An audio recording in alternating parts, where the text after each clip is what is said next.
बिस्मिल्लाहिर्रहमानिर्रहीम। अस्सलाम वालेकुम। आज चैप्टर नंबर 13 और चैप्टर का नाम ऑर्गेनिक केमिस्ट्री, और आज हम करेंगे एक्सरसाइज के शॉर्ट क्वेश्चन।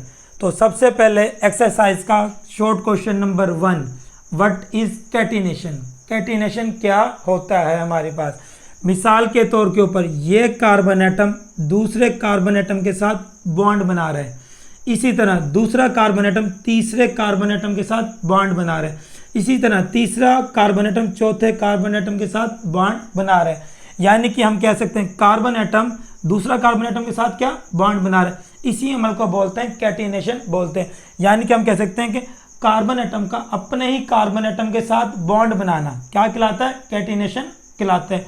अगर आपसे कोई पूछे कि कैटिनेशन क्या होता है तो आपने बता देना कि कैटिनेशन वो अमल होता है जिसके अंदर कार्बन एटम अपने ही कार्बन एटम के साथ बॉन्ड बना रहा होता है, और बॉन्ड बनाते बनाते क्या एक लॉन्ग चेन बन जाती है हमारे पास। क्या बन जाती है, लॉन्ग चेन बन जाती है हमारे पास। इस अमल को बोलते हैं कैटिनेशन बोलते हैं। इसी तरह ये हमारे पास ये लॉन्ग चेन भी बन सकती है और ये रिंग वाला स्ट्रक्चर भी बन सकता है हमारे पास। ये जैसे हमारे पास ये इसके अंदर कितने कार्बन आ जाएंगे, इसमें 6 कार्बन आ जाते हैं हमारे पास। ये तो हमारे पास ये क्या बन गया, एक रिंग वाला स्ट्रक्चर बन गया हमारे पास। इस अमल को भी क्या बोलते हैं, इस अमल को भी कैटिनेशन बोलते हैं। तो अगर कोई पूछे कैटिनेशन क्या होता है तो आपने बोल देना कैटिनेशन वो अमल होता है जिसके अंदर कार्बन एटम अपने ही कार्बन एटम के साथ बॉन्ड बनाता है, और बॉन्ड बनाते वक्त हमारे पास एक चेन बन जाती है। कौन सी चेन बन जाती है, एक लॉन्ग चेन बन जाती है या रिंग वाला स्ट्रक्चर बन जाता है। इस अमल को बोलते हैं कैटिनेशन बोलते हैं।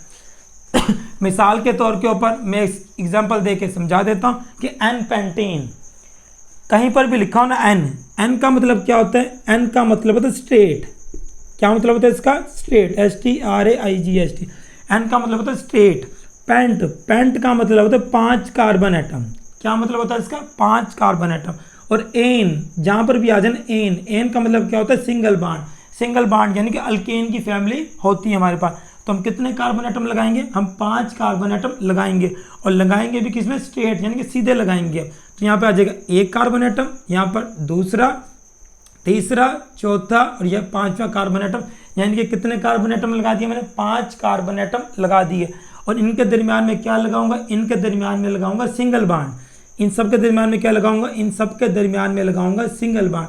और एक कार्बन एटम कितनी बॉन्ड बनाता है, एक कार्बन एटम 4 बॉन्ड बनाता है। अभी कितनी बॉन्ड बना रहा है, अभी बना रहा है 1, यानी कि कितनी बॉन्ड कम है, यहाँ पे 3 बॉन्ड कम है, तो यहाँ पे आ जाएगा H3। इसी तरह ये कार्बन एटम कितनी बॉन्ड बना रहा है, ये कार्बन एटम 2 बॉन्ड बना रहा है, यहाँ पे कितनी बॉन्ड कम है, यहाँ पे अभी 2 बॉन्ड कम है, तो यहाँ पर आ जाएगा H2 आ जाता है। और यहाँ पर भी क्या आ जाएगा, यहाँ पर भी H2 और यहाँ पर भी H2 आ जाएगा। और ये वाला कार्बन कितनी बॉन्ड बना रहा है, अभी बना रहा है 1, लेकिन कार्बन कितनी बनाता है, 4 बनाता है, तो यहाँ पे क्या आ जाएगा, H3 आ जाता है हमारे पास। ये किसकी एग्जांपल में आ जाएगा, ये कैटिनेशन की एग्जांपल में आ जाता है, क्योंकि ये हमारे पास एक लॉन्ग चेन बन गई है और कार्बन एटम अपने ही कार्बन एटम के साथ क्या बॉन्ड बना रहा है। इस अमल को बोलते हैं कैटिनेशन बोलते हैं। समझ आ गई। ये एग्जांपल आपने कर लेनी है कैटिनेशन के साथ। इसी तरह जो हमारे पास स्ट्रक्चर जो होता है ना, वो रिंग वाला स्ट्रक्चर भी हो सकता है। तो मैं एग्जांपल आपको बेंजीन की समझा देता हूँ, C6H6 वाली भी एग्जांपल समझा देता हूँ। तो यहाँ पे कितने कार्बन एटम है, यहाँ पे 6 कार्बन एटम है, तो यहाँ पे लगाऊंगा मैं 1 कार्बन एटम, और यहाँ पे दूसरा, और यहाँ पे तीसरा, कितने हो गए 3, और यहाँ पे 4, और यहाँ पे 5, और यहाँ पे 6 कार्बन एटम हमारे पास आ जाएंगे हमारे पास। तो इनके सबसे पहले मैं लगाऊंगा सिंगल बॉन्ड। क्या लगाऊंगा, सिंगल बॉन्ड। बेंजीन का फार्मूला क्या था, C6H6 था। पहले कितने कार्बन लगा दिए, पहले 6 कार्बन लगा दिए, 1 2 3 4 5 6। और यहाँ पे हाइड्रोजन कितने, यहाँ पे हाइड्रोजन है 6, तो यहाँ पर क्या आ जाएगा हाइड्रोजन, और यहाँ पर भी क्या आ जाएगा हाइड्रोजन, और यहाँ पर भी क्या आ जाएगा हाइड्रोजन, और यहाँ पर भी क्या आ जाएगा हाइड्रोजन, और यहाँ पर भी हाइड्रोजन, और यहाँ पर भी हाइड्रोजन आ जाता है हमारे पास। अब कार्बन कितनी बॉन्ड बना रहे हैं, अब कार्बन बना रहे 3 बॉन्ड, 1 2 3, वैसे बनाता कितनी है 4। और यहाँ पर अब हम क्या लगा देंगे, अब यहाँ पे लगा देंगे डबल बॉन्ड। अब यहाँ पर क्या लगा देंगे, डबल बॉन्ड लगा देते हैं। तो कार्बन कितनी बॉन्ड बना रहा है, 1 2 3 4। इसी तरह 1 2 3 4 कार्बन की बॉन्ड पूरी हो गई। अब यहाँ पे कार्बन कितनी बॉन्ड बना रहे हैं, यहाँ पे 1 2 3, तो यहाँ पे एक डबल बॉन्ड लगा देते हैं। इसी तरह डबल सिंगल डबल बॉन्ड बना देते हैं। ये किसका स्ट्रक्चर बना दिया हमने, बेंजीन का स्ट्रक्चर बना दिया। इस अमल को भी क्या बोलते हैं, इस अमल को भी कैटिनेशन बोलते हैं। कैटिनेशन हमारे पास एक लॉन्ग चेन भी हो सकती है और रिंग वाला स्ट्रक्चर भी हो सकता है। इसी तरह जो बेंजीन का स्ट्रक्चर आप ऐसे भी बना सकते हो और ऐसे भी बना सकते हो हमारे पास ये। और यहाँ पे एक पहले आप डबल बॉन्ड लगानी है, फिर सिंगल बॉन्ड, फिर डबल बॉन्ड, फिर सिंगल बॉन्ड, फिर डबल बॉन्ड। इस तरह हमारे पास बेंजीन का स्ट्रक्चर बन जाता है। और ये जितने कोने होते हैं ना, हर कोने पे क्या पाया जाता है, हर कोने पे कार्बन पाया जाता है। यहाँ पे एक कार्बन, यहाँ पे दूसरा, तीसरा, चौथा, पांचवा, छठा, यानी कि इस तरह भी स्ट्रक्चर आप बना सकते हो बेंजीन का। समझ आ गया ये। तो बेंजीन, तो कैटिनेशन क्या होता है, कैटिनेशन वो अमल होता है जिसके अंदर कार्बन एटम अपने ही कार्बन एटम के साथ क्या बॉन्ड बना रहा होता है। और बॉन्ड बनाते वक्त ये लॉन्ग चेन भी हो सकती है और रिंग वाला स्ट्रक्चर भी हो सकता है हमारे पास ये। इसी तरह ये बेंजीन का स्ट्रक्चर भी मैंने आपको समझा दिया। और अब आपने इसकी करनी है डेफिनेशन। दी एबिलिटी, एबिलिटी का मतलब क्या होता है, सलाहियत। एबिलिटी का मतलब क्या होता है, सलाहियत। किसकी सलाहियत, the ability of carbon atom, carbon atom की सलाहियत, टू लिंक, जुड़ने की, विद अदर कार्बन एटम, यानी कि कार्बन एटम की सलाहियत जुड़ने की दूसरे कार्बन एटम के साथ, टू फॉर्म, और ये बनाते हैं, क्या बनाते हैं, लॉन्ग चेन, लंबी चेन, एंड, और क्या बनाते हैं, लार्ज रिंग बनाते हैं। इस अमल को क्या बोलते हैं, इस अमल को कैटिनेशन बोलते हैं। इस तरह जो सेकंड शॉर्ट क्वेश्चन एक्सरसाइज का वो क्या है हमारे पास, डिफाइन आइसोमेरिज्म। क्या आ जाएगा, डिफाइन आइसोमेरिज्म। तो पहले मैं इसको एग्जांपल के साथ समझा देता हूं। तो यहाँ पे एग्जांपल कौन सी आ जाएगी, एन पेंटेन। एन का मतलब क्या होता है, अभी मैंने समझाया था, एन का मतलब होता है स्टेट। एन का मतलब क्या होता है, स्टेट। और पेंट, पेंट का मतलब क्या होता है, 5 कार्बन एटम। कितने कार्बन एटम, 5 कार्बन एटम। और एन, एन का मतलब क्या होता है, सिंगल बॉन्ड, यानी कि कौन सी फैमिली है ये, अल्केन की फैमिली होती है। तो कितने कार्बन लगाऊंगा मैं, 5, 1 2 3 4 5। इन सब के दरम्यान में आएगी सिंगल बॉन्ड, इन सब के दरम्यान में सिंगल बॉन्ड, क्योंकि कौन सी फैमिली है ये, अल्केन की फैमिली होती है। यहाँ पे आ जाएंगे H3 और यहाँ पे H2 और यहाँ पर H2 और यहाँ पर H2 और यहाँ पे H3 आ जाता है हमारे पास। ये कौन सा स्ट्रक्चर बना दिया, ये मैंने बना दिया एन पेंटेन। एन का मतलब क्या होता है, स्टेट वाला पेंटेन मैंने स्ट्रक्चर बना दिया हमारे पास। ये कौन सा स्ट्रक्चर बन गया हमारे पास, एन पेंटेन का स्ट्रक्चर बन गया हमारे पास ये। इसी तरह जो पेंटेन का दूसरा स्ट्रक्चर कौन सा होता है, पेंटेन का दूसरा स्ट्रक्चर होता है आइसोपेंटेन। कौन सा होता है, आइसो। जहाँ पर भी ना स्ट्रक्चर बनाते वक्त आइसो आ जाए, आइसो का मतलब क्या होता है, ब्रांच। आइसो का मतलब क्या होता है, ब्रांच। अपनी बुक पर लिख लेना, आइसो का मतलब क्या होता है, ब्रांच। और पेंट, पेंट का मतलब क्या होता है, 5 कार्बन एटम। और एन, एन का मतलब क्या होता है, सिंगल बॉन्ड। हम कितने कार्बन एटम लगाएंगे, 5, लेकिन एक लेकर जाएंगे ब्रांच के अंदर। तो यहाँ पर कितना, 1 कार्बन एटम, दूसरा, तीसरा और चौथा, लगाने कितने थे, 5। और 5वां कहाँ पर ले जाएंगे, हम नीचे ले जाएंगे। कहाँ पर ले जाते हैं, ब्रांच में ले जाते हैं। इसको बोलते हैं आइसोपेंटेन। इनके दरम्यान में क्या आएगी, इनके दरम्यान में आएगी सिंगल बॉन्ड। सबके दरम्यान में कौन सी बॉन्ड आएगी, सिंगल बॉन्ड आ जाती है। यहाँ पे कार्बन कितनी बॉन्ड बना रहे हैं, यहाँ पे कार्बन 1 बॉन्ड बना रहे, तो कितनी कम है 3 कम है। तो यहाँ पे H3, यहाँ पे कार्बन कितनी बॉन्ड बना रहा है, 1, लेकिन बनाता कितनी, 4, तो यहाँ पे H3 आ जाएगा। इसी तरह यहाँ पर अभी H3 और यहाँ पर H2 और यहाँ पर कितनी कार्बन बना रहे, 1 2 3, यहाँ पर 1 H आ जाएगा हमारे पास। तो किसका स्ट्रक्चर बना दिया मैंने, ये आइसोपेंटेन का स्ट्रक्चर बना दिया हमने। आइसो का मतलब क्या होता है, आइसो का मतलब होता है ब्रांच वाला स्ट्रक्चर। एन का मतलब क्या होता है, एन का मतलब होता है स्ट्रेट चेन वाला स्ट्रक्चर।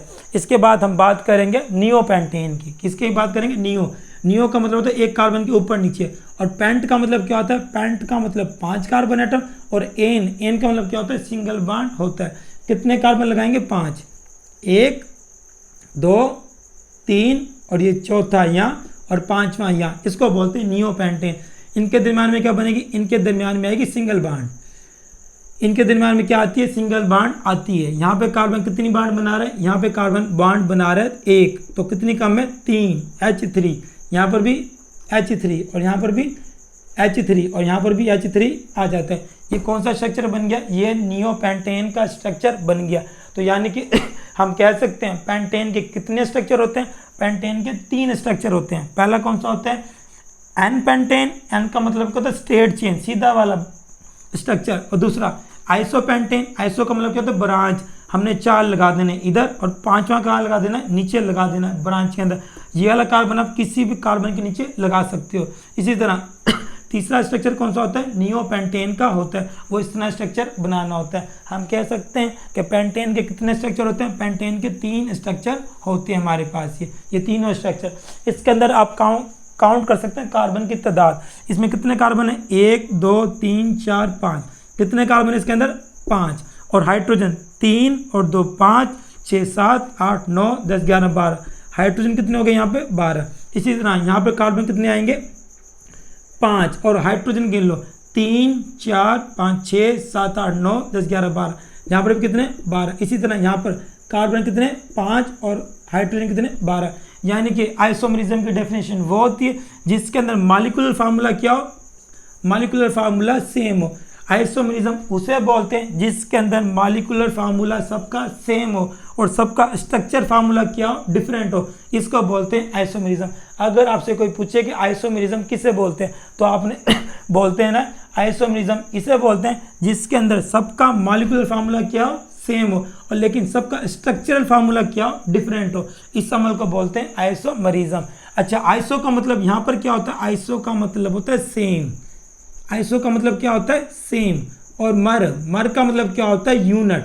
क्या मतलब होता है इसका, यूनिट, यानी कि मॉलिक्यूलर फार्मूला। आगे इज्म का मतलब होता है फेनोमेना। इज्म का मतलब क्या होता है, फेनोमेना, यानी कि ऐसा अमल जिसके अंदर सेम मॉलिक्यूलर फार्मूला हो और इन सबका स्ट्रक्चर फार्मूला क्या हो, डिफरेंट हो। इसको बोलते हैं आइसोमरिज्म। समझ आ गया। आइसोमरिज्म किसे बोलते हैं, आइसोमरिज्म उसे बोलते हैं जिसके अंदर सबका मॉलिक्यूलर फार्मूला सेम हो और लेकिन स्ट्रक्चर फार्मूला क्या हो, डिफरेंट हो। इसको बोलते हैं आइसोमरिज्म। और आइसो का मतलब यहाँ पर क्या होता है, सेम, और मर का मतलब क्या होता है, यूनिट, यानी कि एक यूनिट, यानी कि इसका कितने यूनिट होता है, C5H12 होता है, ये एक यूनिट है। इन तीनों में यूनिट सबकी क्या है, सेम होते हैं हमारे पास। आपकी बुक में ये वाली डेफिनेशन लिखी हुई है। द कंपाउंड्स, वो कंपाउंड्स हैविंग, जो रखते हैं सेम मॉलिक्यूलर फार्मूला, क्या रखते हैं, same molecular formula, but different arrangement of atoms in their molecules. वो कह रहा है आइसोमरिज्म वो होता है जिसके अंदर मॉलिक्यूलर फार्मूला क्या होता है, सेम होता है, लेकिन डिफरेंट मुख्तलिफ तरतीब होती है। अरेंजमेंट का मतलब क्या होता है, तरतीब। किस चीज़ की तरतीब, एटम्स इन देयर मॉलिक्यूल्स। इनमें देखो एटम की तरतीब डिफरेंट है, इसके अंदर एटम की तरतीब क्या, डिफरेंट है, इसके अंदर एटम की तरतीब क्या, डिफरेंट है, लेकिन इन सब का मॉलिक्यूलर फार्मूला क्या होता है, सेम होता है। या तो आप ये भी लिख सकते हो, different structural formula are called isomers. इसको क्या बोलते हैं, isomers. And the phenomena, phenomena का मतलब क्या होता है, अमल। फेनोमेना का मतलब क्या होता है, अमल। इस कॉल्ड है आइसोमरिज्म। आइसोमरिज्म उसे बोलते हैं जिसके अंदर सेम मॉलिक्यूलर फार्मूला हो और लेकिन डिफरेंट स्ट्रक्चरल फार्मूला, या आप ये भी लिख सकते हो कि different arrangement of atoms in their molecule is called isomers and the phenomena is called isomerism. और ये एग्जांपल भी आपने लिखनी है।